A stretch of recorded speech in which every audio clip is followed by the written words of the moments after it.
Welcome to Penrose Learning, where we make understanding easy. You must start with a secure lock. Set a PIN, pattern, or password now. This lets the phone protect biometric changes.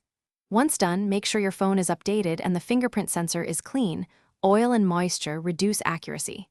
Open Settings, tap Biometrics or Lock Screen, then Fingerprints. You'll be prompted to authenticate.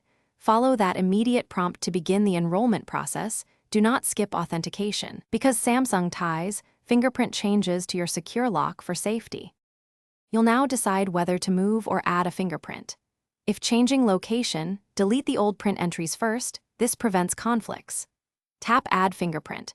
When prompted, lift and rest your finger repeatedly, shifting placement slightly each time so the sensor captures edges and center. Vary angle and pressure. That's why you take many short touches.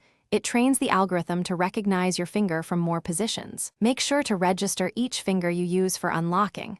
1 or 2 prints is typical. Complete the enrollment by tapping Done, then test unlock behavior immediately.